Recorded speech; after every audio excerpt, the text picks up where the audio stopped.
babuyita buki oba obukungu bw'abawala abakazi group ezo. That is not me.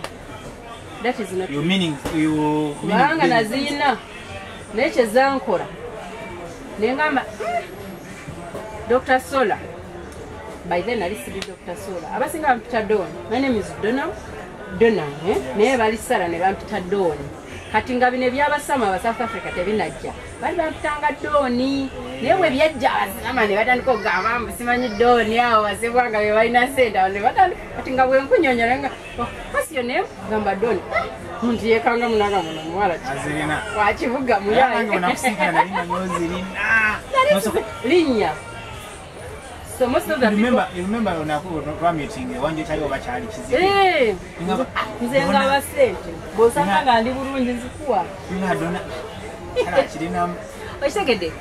So what do I mean nti obukungu obwo abakungu group bw'abakazi nabo bubi abasinga balogo singa tebagala balogo nnyo ndala ku mizigo balogo ne ku maduuka baloga serious nebo baloga n'obu baleeta muno mu dduuka lyo n'omukyaza n'alaba nga bakasitoma bajja enkya ajja kukutambulira ajja kukugendera mulimu tasobola babi nnyo.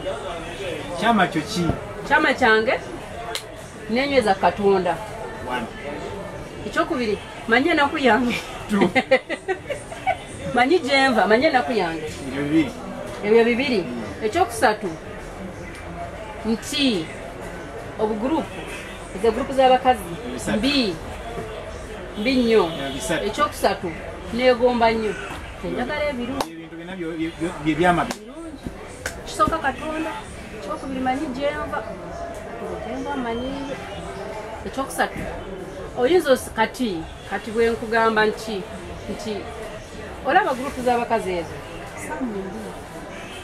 zono n'obulamu ayinza okundaba nga nyinako nga kadi earring kange kano kakyamye okuŋŋamba nti kakyamye ayinza ankuba bukubi ekifaananyi enkyala ngenda kwesanga ku gundi ku WhatsApp group kitegedde nga yansharinze so neyandimpise naŋŋamba nti eno earring ekyamye teteredde nengitereeza kati kyokyolaba naye abakazi yesalako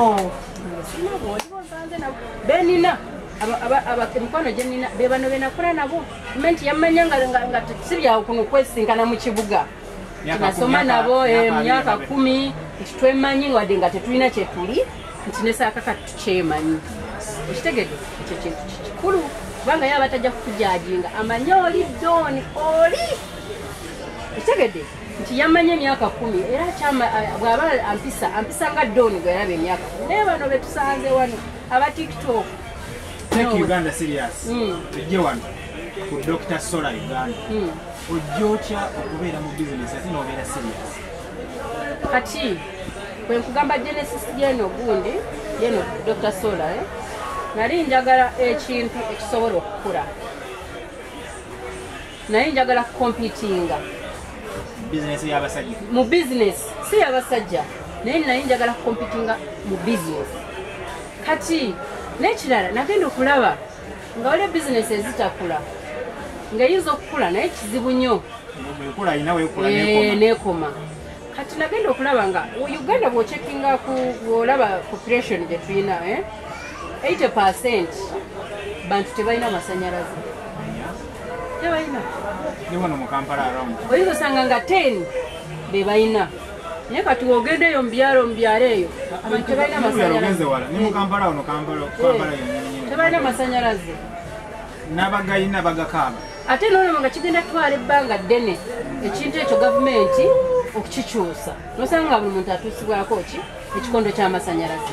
Kati nze nalowoozaamu nengamba gikola nali musomesa kati nalowoozaamu nti tuyambye tutya abantu ba bulijjo abagala okusomesa abaana special abawala nga nze okutuuka nze at least wentuuse nalowoozamu nti nina okukolayo ekintu ekisobola okuchenjinga society ekisobola okukyusa society ekisobola obeera omuntu n'agamba nti good yanyamba kitegedde so naye sisobola agenda mu fashion kubanga omuntu osobola okukola olugoye no wambala emyaka 10 nga tokyusiza muso nalowoozamu ekintu ekisobola okukyusa community ekisobola okuleeta essanyu ku muntu bomanyi kyekitegeeza okubeera ng'omuntu wa bulijjo. For example abantu ababulijjo be bano abalimi alima sizoni ye y'ebijanjalo n'abala emyezi 4 walina okuddamu okukola kyokukungula okufuna kasente. Yes, naye kati eri ebbanga lyonna aba tasobola sente za parafini. Jukira parafini omuteekamu n'omukuma naggwawo bw'aba weddewo tosobola kuddamu basi twakozesanga nnyo kando. Kati we najja that's how I came up with Dr. Solar brand nengamba nti nsobola okukola brand nenjigrowing naye kizibu sanga n'abantu abasinga tebagala kutusapootinga bagala supportinga products mu bintu byonna abakyalo olaba abasinga tebakifaako nti naye olowooza otya bw'okyusaayo obulamu bw'abantu bwe baba 5 mu life okitegedde n'okyusaayo obuntu bw'abantu 5 mu life n'omanya nti omuntu atiisa osobodde okukyusa omwana w'omuntu kati for example nti nemba designingirayo akantu omuntu wawansi kasobola nyina sola wa mitwalo egyo just mitwalo 5 ate nga nsobola n'ogimuwa ku bbanja ddala olowooza mba siina kyentadde oba siina safari yentadde ku Uganda eno oba ogitutenge ekyamakulu ng'omuntu wawansi afunye esola emitwalo egyo 5 eriko amataala 2 oba 3 ekyajinga simu ye kati akantu bwe kati ne kabeera nga kaliko osobola okwerekera omwana wo ng'agenda ku ssomero bw'aba akomyewo osobola oteekako amataala 2 omwana wo n'asoma walaba recent nalaba omwana ng'asomera ku kkubo kitala ky'okukkubo ng'asomera ku kitala ky'okukkubo byaliwo ebityo ng'ekyo ng'asomera ku kkubo nti akantu bwe kati okalaba ssebo abantu balina ssente miliyoni ziri wansi w'ebitanda tebaagala zijje naye omuntu mugambe nti sapota omukyala ng'oyo asobola okukyusa obulamu bw'omuntu tabasobola kati fe twasalawo netugamba katubuleete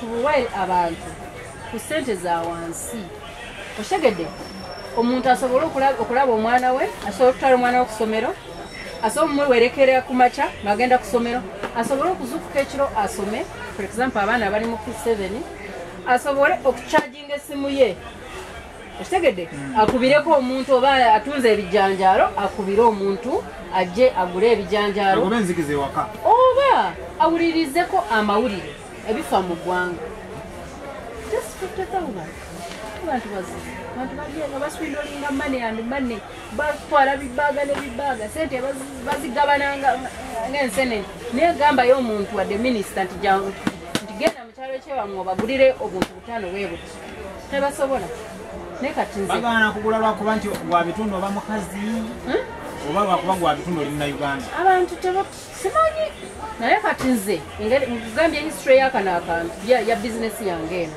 nayagala okukyusa obulamu nkyuseeko obulamu nobweba nga si bantu bangi oba Uganda yonna nyinza obutafuuka okukyusaayo abantu nga 10 ne baŋŋamba yes ne bansabira oba oliawo ogw'omukisa guyinza okuntambuza mu maaso nti bwe nkwata akantu bwe kati nenkaleeta nenkaguza omuntu emitwalo 5 nawerekera omwana wo ku makya ssomero omwana we nazukuka kaliko amataalo galaba limu 2 nasobola okusomerako nasobola okuwuliza ebirango radio oba amawulire n'amanya ebifa mu Uganda nasobola okucharginga essimu ye omuntu wawansi kyayagala tebagala motoka zammwe tebagala sente natandikawo no bizinesi nagamba nze sijja kugenda mu charity tandika okusaba kankozesa ekitono kyenina sobole okufuna nange ekyenyamba mu community kyenkugambye nti nagamba obusomesa wamunemeseza kale service gye nandibawadde okusomesa abaana mu kibiina kanjiyise wantu walayo kitegeera era mu campaign zomo during abaana nga baddeyo okusomera tutera kufunayo ebintu netugabira aki bannayuganda tutera kufunayo tulina group zaffe albinism abaana abo banamagoya abateyamba nabo tubawaayo ebitabo netubawaayo obukitsi bwe buti ne basobola okweyagalira mu nsi so nengamba kyesaakola nga nsobola okusomesa kubanga oli omukyala yandetesookusomesa bannange akuluma bannange yakuyisa bubi naye ngamba kanfinire walala era still ntuuse services ku bantu era mbasigabye service bannayuganda muwagire products zammwe twala uganda ng'ekyamakulu twala uganda nga ekiri serious ng'okitegeeza ekiri mu uganda kyendala kinyinza okugamba twala katonda ng'ekyamakulu kinyo kyekyama ky'omukazi ono kyekimuwanguza akantu kenkutte abantu bafunye basente eno faani kaliko netooki sebo faani eriko tooki osobola okusomerako nga weweewujja kati bwobanga olinaeyo ku sente zo bino ennaku zina njoga ennaku zetugamba bino byebiruma abayani nojoga omukulu ali ku kamera ye kyamanyi awulira bubi kubanga nze neokwewujja omukulu mawanda kakkana bwonookola ojja kufuuka kyekyendi babagamba musome nnyo obutasoma buluma akuze gwe oli mabega wa kamera nze ndi mukunyumira so obuntu buno naddala abaana mu byalo tulina abaana balina endwadde eziva ku ki eyo parafin ogiraba eziva ku parafin eziva ku mukka kakati akantu kano bwokawa omwana ng'abadde asoma nokamugulira kaliko ettaala kamuwunja empewo ekamuyamba obuteebaka so omwana n'abeera nga arifreshinga ng'akola sika amasanyalaze bakakyajinga kasola ngole wano amaalo banna mama webale kunsomesa nange kati bino nandibisanzeewa yesu tasala mawanda yesu tasala somesa abaana kasanze mu kyaki somesa abaana kati ono omukyalo omweru nandifune naye tanoonya kyekisooka sinoonya maama lwaki okiremeddeko ekyo muyinza okubeera eyo nze mbamanyi abanikawo ku social media bajja kunzirikira message tuwe enamba y'omukyalo oyo namba ngibawe tobawa namba yange naye bw'oba bawadde bagambe bajje bampagire kamera bagambe namba ngibawe enamba gibawe naye bajje bampagire gibawe nga ya bizinesi uye enamba za bizinesi osozibawa naye kati tokuba bwe ziba zisuse essaawa emu tokuba oyo maama kuba essaawa ezo ziba za mwami ziba z'abaana ziba naye saamu oli mufumbo oyagala ansa onoonya oba oli mufumbo oyagala nkugambe ansa bw'oyagala ansa genda osubscribinge weteekawo komenti yobuuza ekibuuzo ngono bwakibuuziza oli mufumbo nze ngenda kukuteerayo komenti ngenda kukuteerayo ansa mu bbanga eritali ddene yogera amazima sagala otubuzeebuze wano ngenda kuwa ansa muwula atasula yekka oli osula yekka oba osula ne muno oba alyawo asula waabwe oba alyawaabwe asula wo ngenda kuwa ansa okwo tuliko ba social media obamanyi ba social media njagala kumanya oba omwami ono oba omukyalo ono ayagala kumanya oba omwami ono omufumbo ye yatugambye setasiyeti nze ndi mufumbo ndi marriage oyagala ansa olunaku lw'enkya oyinza okugamba nti ndi married naye nga sibo wali ekiteekezo kyange tonkyayisa ba ex ngayo ex wange awulira ennugu eyagala kumutta tonkyayisa ba agamba naye tundiwaasa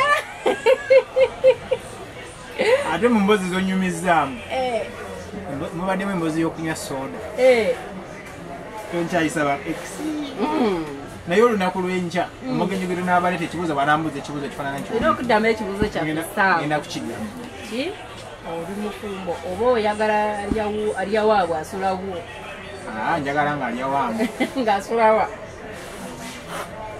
comment result so n'olwekyo bannange subscribing ateekayo komenti tukubire ku ssimu otuyite tujja kujja tunyumyemu emboozi ezifaanana bwe ziti emboozi ezifaanana bwe ziti tubeera nazo buli lunaku ku mukutu gwaffe ogwo Perfect Media Uganda tubeera nazo emboozi zifaanana bwe zitya abantu ne batunyumiza emboozi zinyuma zisesa bw'oba oyagala okuyiga oyiga bw'oba toyagala kuyiga obireka bw'oba oyagala okuseka oseka bw'oba onoonya obufumufuna katono takuba kalango naye akalango kalina ka bizinesi naye maliriza nga ngamba oyo omukyala yalemesa omulimu akunoonya noonyaako tunyweko kasooda yakulemye okuyita kamukwiti mukyala gwe yalemesa doni sawa okusomesa gwe omulimu agwina wanemesa obusomesa yali deputy head mistress bamuyita head mistress bamuyita deputy head master deputy head mistress whatever yali deputy omukyalo yanemesa omulimu mitwalo 10 nga noono omanyi njagala ebintu ebimu nali nsasulako ennyumba ya mitwalo 4 nzijigula first salary bwe bagimpa nasasulako ennyumba rent mitwalo 4 nengulako omufalisa olina emyaka emi sente naye kati bakyazi okimanyi ne kakati abantu bakyasasula mitwalo 5 naye olina emyaka emi kubanga bintu byoyogerako emitwalo kumira akabinza okubanga nente si byadda waliyo n'amasomero nokuli kyenda mu emekaawo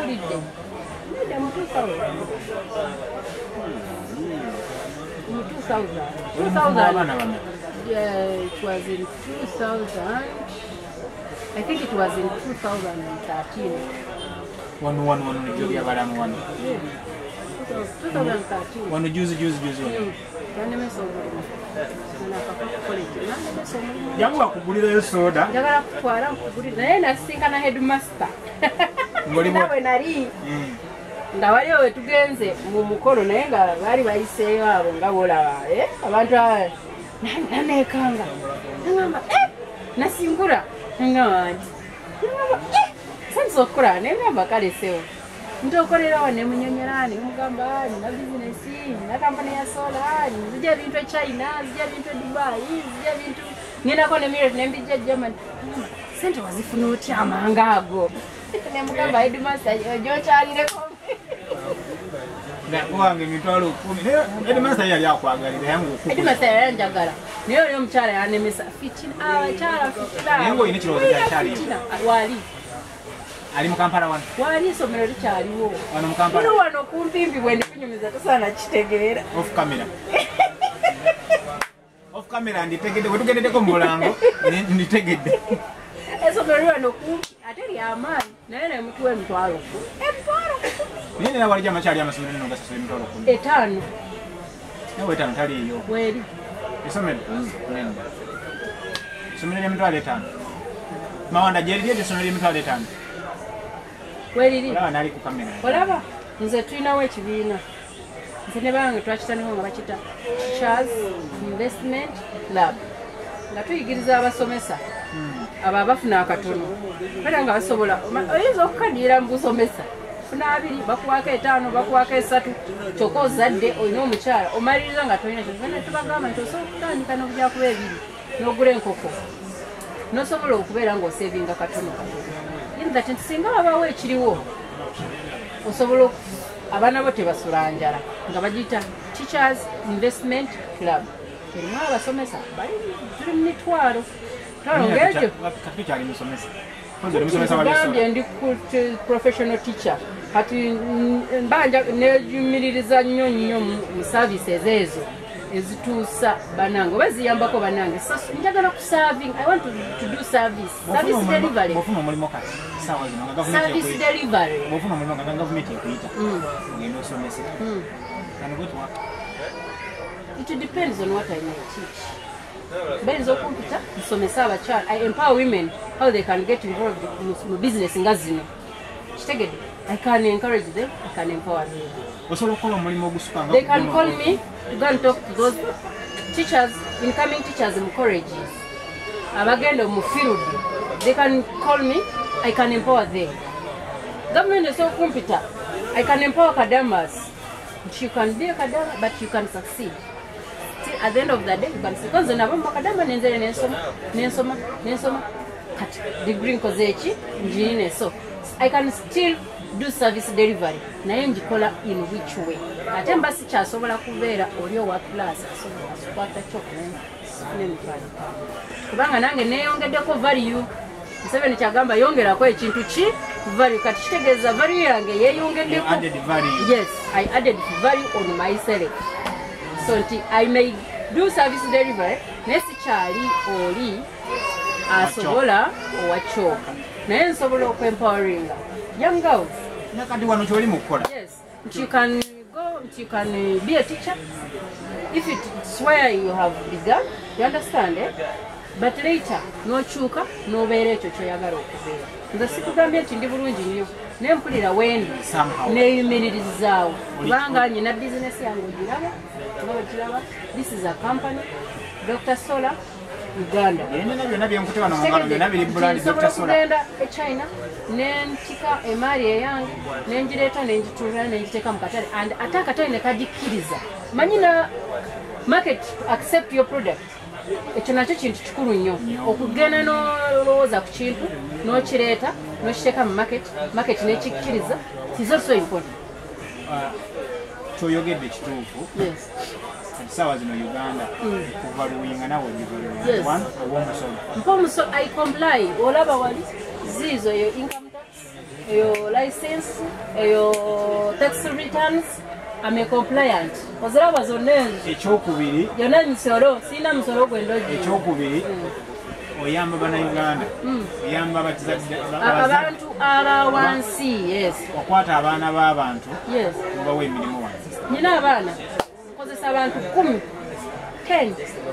Actually nkozesa abantu abasuka mu 5 kubanga tulina sales agent mu different regions. I employ sanze bagenda ku installing. I employ more than 50 people in this business. Abantu abasuka mu 50 bali akweno business. Nkugambye nti bonsanga abantu abasinga bamanyi Dr. Solar but they don't know the person behind it. They know Dr. Solar. Even you go to the street here, go there up, you say ngenda ku Dr. Solar, they bring you up here, but they don't know the person behind it. And most of the people tebamanyi nti mukyala.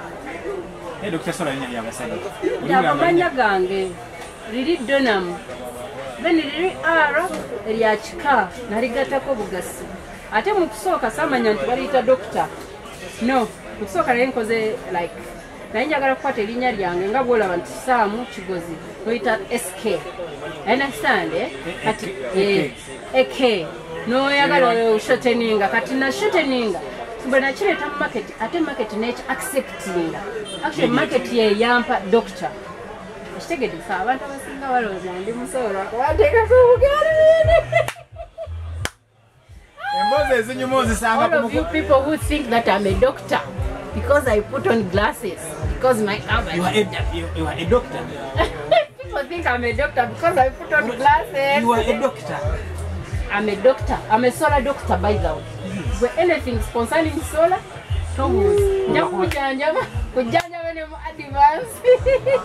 Nkola everything from the smallest up to the biggest. Abachala baliyonga bakwegomba nga tumaliriza. Bakubugamba nga bubiri busatu. Njakubagamba ebigambo ebyo bisatu. Ekisooka mwekwase Katonda. Ekyokubiri kubanga Katonda yamala byonna. Nti n'obwoba ng'okoze abakyala gye ngenda okubagamba. Kye mbagamba ekisooka mwekwase Katonda. Nti omukisa oyinza obeera nagwo. Naye nga toliiko kisa kya Mukama, nga toliiko that grace. Ekitegedde guyinza obutagguka. Nti weetaaga Katonda okubeera ng'akuggusa okutuuka ku kyagala ekyo kyekisooka. Naye kyekintuusiza wano wendi. Nga bwe nabagambye nti siri bulungi nnyo naye at least nyina wendi. Secondly, obulungi, kabina, obweru, okuguru, hate tebazirya. Abasajja b'ennaku zino nabo baagala abakazi nga balina gye bali. Beetaaga omukazi ng'alina kyagata ku mmeeza nga they add something on the table. Beetaaga omukazi nga bw'okeera boda n'ekomera bbaawo osobola okuyimiriza obufamire ku myezi 3. Abasajja kye baagala. Ekintu ekyokusatu bw'ofunanga chance n'ofuna ka business ko kambale. Nze nsobola okunyumiza bizinesi yange mu restaurant, n'ekunyumiza bizinesi yange mu church, n'ekunyumiza bizinesi yange mu taxi, n'ekunyumiza bizinesi buli wenkusanga mbeera njogera ku bizinesi yange. There's nothing that can limit me from I can market myself anywhere so long as I'm allowed to open my mouth and talk. That's it. Nti bizinesi yange najambala nenjifula part of me nenjifula everything kyekintusiza wano wendi. Ekyokusatu nti mubiwulidde ebigambo ndi wano sente nazo nga toli mufu ndi wano nkutte kano ka product kasola kali mu charginga kati wano kakisama kati nepana kano kakisende meka mitwale ina omuntu ng'ayakanga ava ku munaku tado kuliko amataala abiri asatu abiri tugendako ochargingako esimu tegedde charginga nesimu enotochi ennaku onogigoba wapenzi yonna natwagigoba dda. kati ebigambo ebifaanana bwe byeki n'emboozi ebifaanana bwe kinebifaanana tokalabye wegendera china ne bateekako erinnya China ne bateekako this is my brand. I want very many women to be like me. Singa nfunayo abakazi abalala ekyovayo nenkuwasa already ndi mufumbo ovayo ediwali nenkuwasa bange mukiga ate bakuba bange mukiga omanyi balale bw'oba totyambi nigro but tebalina kye babuuza sooka kukuba nga tonaba kwenyonyorako so wenyonyorako bw'otiriko okimalayo mama kutonandeko kabukiga. so we want more women I want to encourage more women, you understand? I want to empower women. Tewali omulimu gwe tutasobola kukola. We can do everything. We can as well compete with men on market. We can as well compete with men. Nga bole we competing nabo mu class. Ekitegeera, we can come down here, downtown, emujja ne competing nabo. Nogende China nolete mali nga brand yo. You can't. I have a copyright over it. We're manipulating it, I can sue you. You understand? So all I can tell ladies,